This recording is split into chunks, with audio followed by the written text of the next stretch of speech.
Bonjour et bienvenue dans cette nouvelle vidéo. Ici Stéphane du site internet investiralyon.fr et dans cette vidéo je vais vous parler du report d'échéance qui est une petite technique bancaire qui peut vous permettre de vous donner un peu d'oxygène si par exemple vous avez une vacance locative assez courte. Voilà.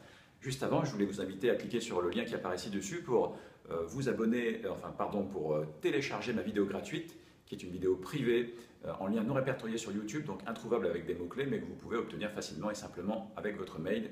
Et ce sont là mes meilleurs conseils et un tableur Excel et des exercices pratiques à mettre en place. Voilà.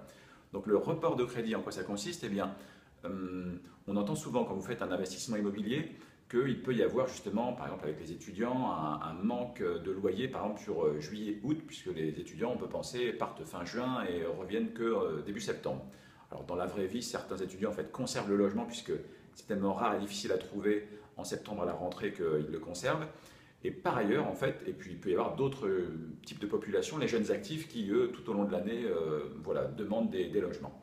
En tout cas, si ça vous arrive, si vous avez justement 2 mois de vacances locatives, 2 mois où il n'y a personne dans l'appartement et 2 mois de loyer qui ne rentrent pas, eh bien il existe tout simplement à la banque, ça peut être négociable dès le début du crédit ou même juste en négociant, juste parce que même si ce n'est pas prévu, eh bien vous pouvez négocier ce qu'on appelle un report d'échéance. Alors en quoi ça consiste? Eh bien que vous pouvez simplement vous dire à la banque, eh bien, le mois de juillet et le mois d'août, je souhaite suspendre mes remboursements à votre banque, je souhaite les reporter, et donc vous allez pouvoir ne pas payer justement de remboursement pendant juillet et août.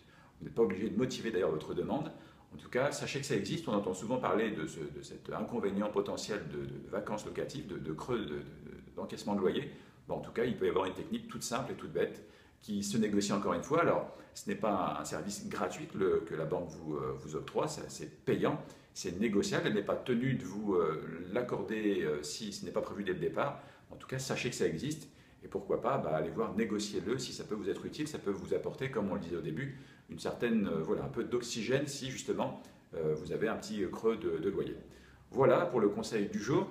Merci d'avoir regardé cette vidéo. N'hésitez pas à cliquer sur j'aime juste en dessous si c'est le cas, à vous abonner à la chaîne YouTube puisqu'il y aura une série comme ça d'autres conseils gratuits.